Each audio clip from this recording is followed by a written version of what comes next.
Devin Nunes joins me now in his first television interview since leaving public office, and it is good to see you this morning, Devin. Thanks very much for being here. It's great to be with you, Maria. Great to be back on in different capacity. Yeah, now. Congratulations on the new job. We are all waiting to see what plays out with Truth Social and Trump Media and Technology Group. When will you launch Truth Social?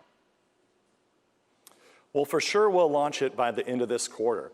So one of the challenges that we have with big tech is that they don't want us to succeed. So we have to make sure that not only we build all of our own infrastructure as much as possible, but we also have to vet the partners that we will have.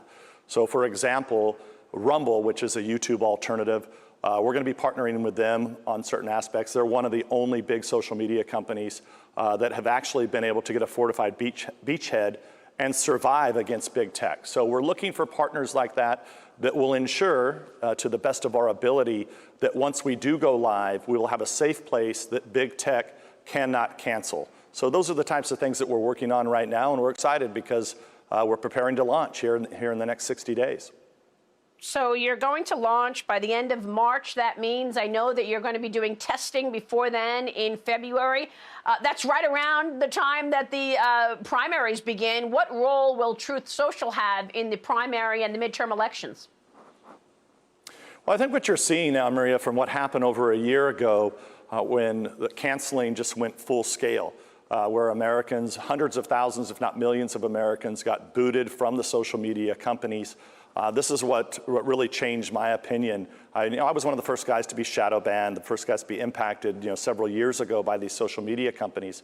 But when you start not only keeping off information like they did that actually swayed the election right before the election, but then you start kicking not only the President of the United States off of social media, but millions of their followers. I went around the country last year, and I think people were just shocked. So when this opportunity came up to help build something new, and not just social media, but looking at the whole playing field of other sectors where this cancel culture, so-called woke culture, has taken over these big corporations and big tech companies, it was really something I felt it was a calling that I had, and it was something that I see as something larger than where I was at, because I think this is needed, not only for the United States, but for everywhere around the globe, quite frankly. Yeah, and what you said to me yesterday was that this is going to be open to everyone. It's not going to have the algorithms that you see in other social media companies that point you to a certain narrative or sway you.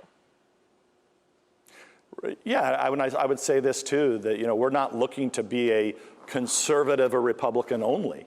I mean, really, if you notice what happened a year ago, just think from where we started. It was like, okay, we don't like conservatives, big tech sided with the left, and they banned a bunch of conservatives. Well, now you're starting to see they're also targeting, any liberal or any moderate who raises any question about COVID of any kind, you're banned or you're shadow banned.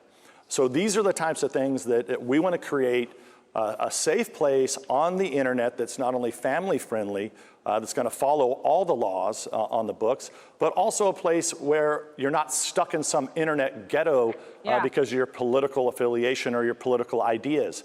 So this is really an opportunity not only for millions of Americans to get their voice back that are conservative, but I think also independents and moderates, where just recently we've seen people come out, like Joe Rogan, I think a well-known independent who's expressed his frustration with big tech, and the list goes on and on. So hopefully we'll be a place not just for social media, political expression, but also for sports, arts, and entertainment. And of course, we saw that right before the 2020 election when social media blocked all the information about the Biden family and the money that it received from various foreign countries. I want to switch gears and ask you what you learned during your time. You did such a good job in Congress in terms of rooting out corruption. You were defending the Republicans, leading the Republican investigation into the impeachment trial of President Trump during the Ukraine investigation. Tell me what you learned about Ukraine and what you came away from that investigation with. Well, just remember, right before the election, the Hunter Biden laptop story was banned by all social media.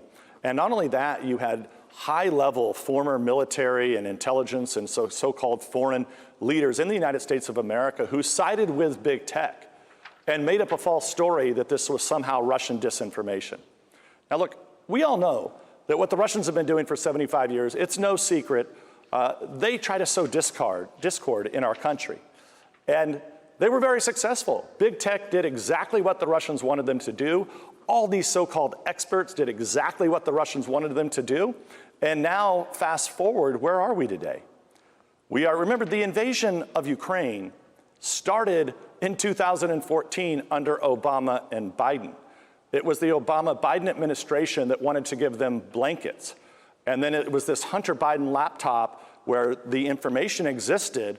When they were impeaching a president over this, clearly the information was out there that it was really the Bidens who had issues, not just with Ukraine, taking money from Ukraine, but also Russia, also China. So going back to the Russians started this invasion under Obama and Biden back in 2014. They smell weakness, and I believe what they're going to do is probably force the hands of the Ukrainian people and basically put a choice in their hand of, do they really want to fight and have bloodshed, or is Putin going to be able to install someone that he can control, which is kind of an old Soviet tactic and a tactic that's been used by dictators throughout history. So do you think Biden has conflicts of interest in Ukraine and Russia, and that's dictating his decisions around the potential invasion of Ukraine by Russia? Well, I think one thing is for sure that big tech and the fake news media complex in this country help cover up evidence that clearly, I mean, this was major evidence that sat on that laptop. The FBI had it for over a year. Nothing was done with it. So, in a normal world, unlike the one that we live in now with this dystopian media that we have in social media, you would have hundreds and hundreds and hundreds of media folks, reporters, investigative reporters doing work on this. Sadly, you've only had a few places that have actually covered this story. And then you would know, I mean, I think the American people deserve the right to know, what is it that the Russians, the Chinese, or the Ukrainians have on politicians in this country. That information is known to the FBI, but yet the American people still don't have a clue. Devin, we will be watching. Thanks very much. We appreciate you joining us. Devin Nunes.